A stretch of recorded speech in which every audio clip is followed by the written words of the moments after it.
Well, howdy everybody. Today we're going a little bit different. I'm not using the teleprompter today because I just want to talk to you directly and without whatever that word is. I can't think of the word. Anyway, I'm the author of Living on Almost Nothing. If you're interested in this book, I will leave a link down in the description box below. I also want to go ahead and do a shout out to Jan from New York City Saves Money. If you guys are interested, I really like this lady. I listen to her at work. I have those little ear pod things and I go to work and I will put it in my ear and I'll listen to Jan from New York City Saves Money. She has a totally different approach than I do to saving money. I am the no holds barred, go all in, total gazelle intense. I'm talking like become greater than the storm, rip the band-aid off, get it over with. And she's like, you know, what can you do to save $5 here and there? And it's like, you know, she takes the much easier approach, but that is for a lot of people. I love her New York accent.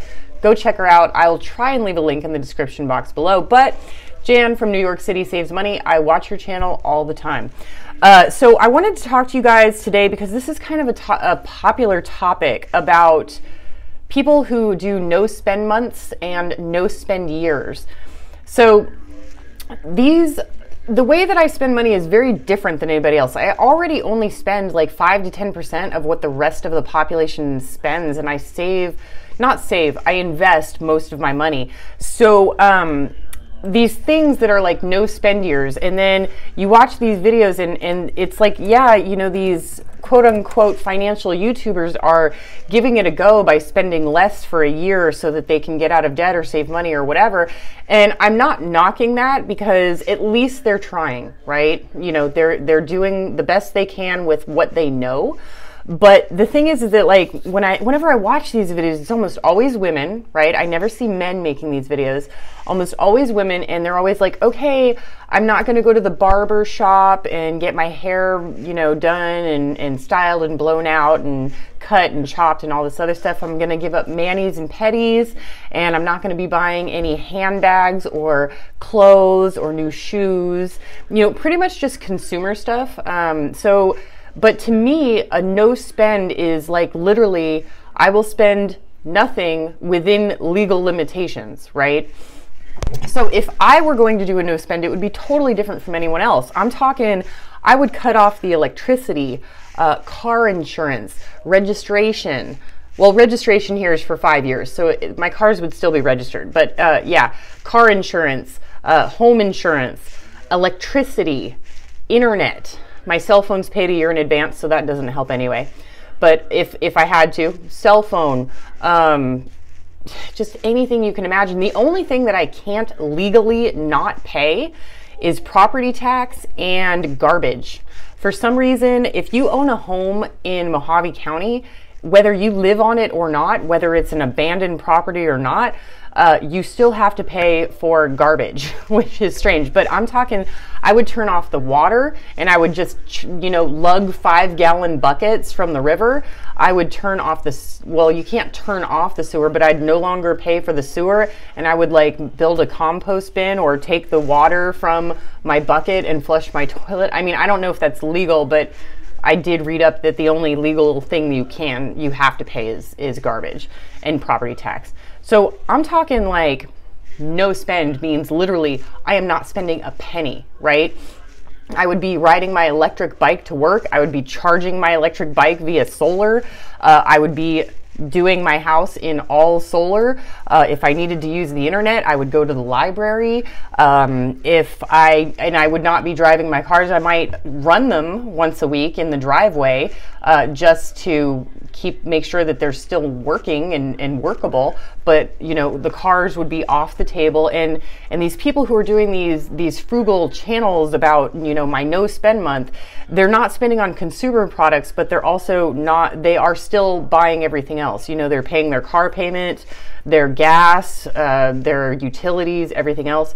And I would even go so far as to say, if I was going to do no spend year, I'm going to the food banks, I'm going fishing, I'm foraging, I'm hunting, I'm gardening. You know, 100% of my food, no matter how boring it is, you know, I'll dig it out of the garbage. It's like I go when I do things, I go extreme, you guys. And I'm sure that there are people on my channel that believe that I am one of the most extreme people out there, like one of the most extreme financial YouTubers about saving money. And that might be true, but it does not degrade.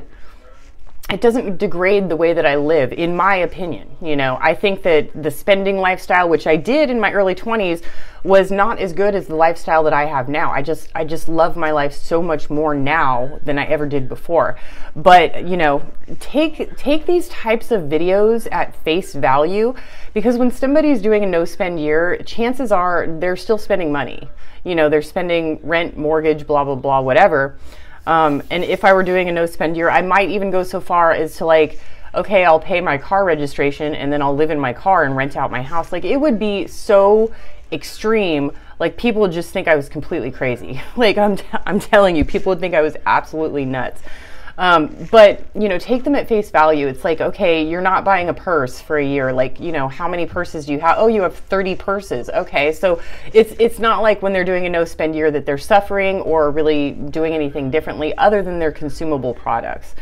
And I've always talked on this channel about extreme ways to save money. And there are so many things. And all of these bills that you believe are necessities are not. Like, you believe that they're necessities. They're not. Consumerism, the culture of the United States of America has made you believe that these things are absolute necessities, and they're not, right? There's almost nothing on this earth to me that is a necessity other than having a roof over my head. And then the rest is all just luxury on top of that, right? So, you know, and I want you guys to think about these things, necessities. So, cleaning products, right? So the commercials make you think that you need to disinfect your house otherwise you're a dirty, disgusting human being. What is your house infected with? Like, I'm serious, what is it infected with? So, you know, is it infected with bacteria, which is actually good for you and helps you build a large immune system? What is it infected with? And then you go into the store and you see like 5,000 different cleaning products. Now, me personally, I have a problem with, like, and it's a legit problem, like decision fatigue. If I'm given 5 choices, I'm good.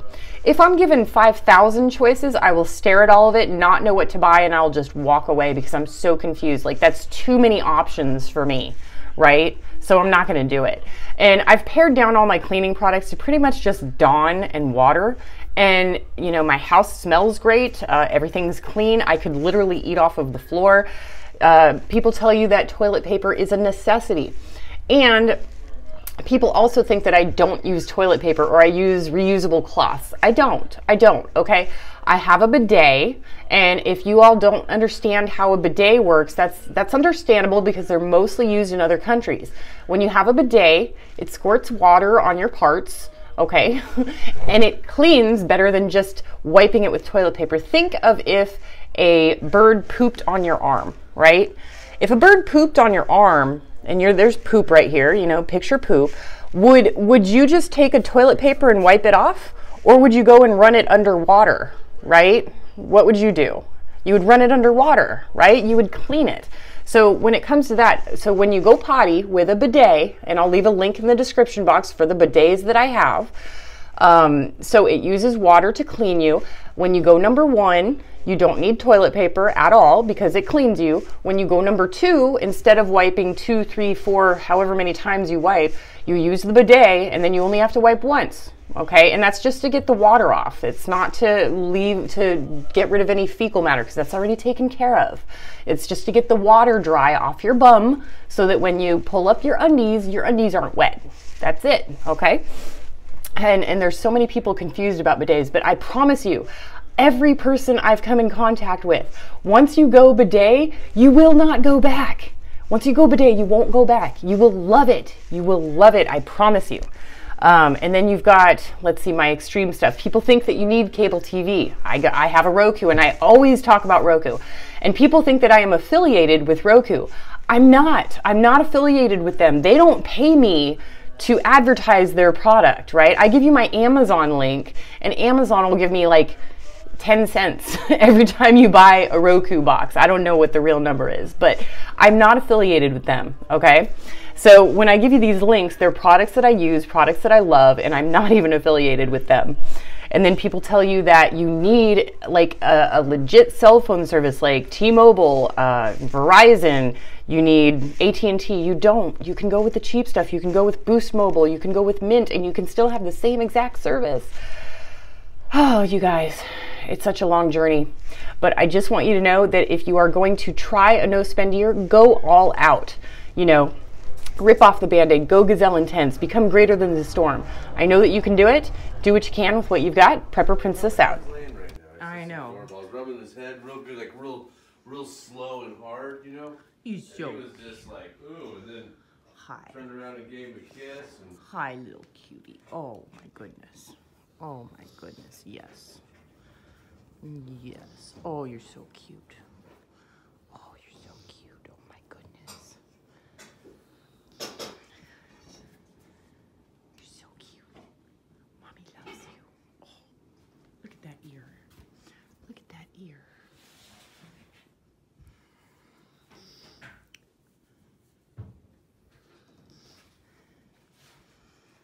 You need your own channel. Yes. You need your own channel, my cutie. Boop. Yeah, you're so cute. Oh. Oh. I can't take it. I can't take it. You're too cute. Yes.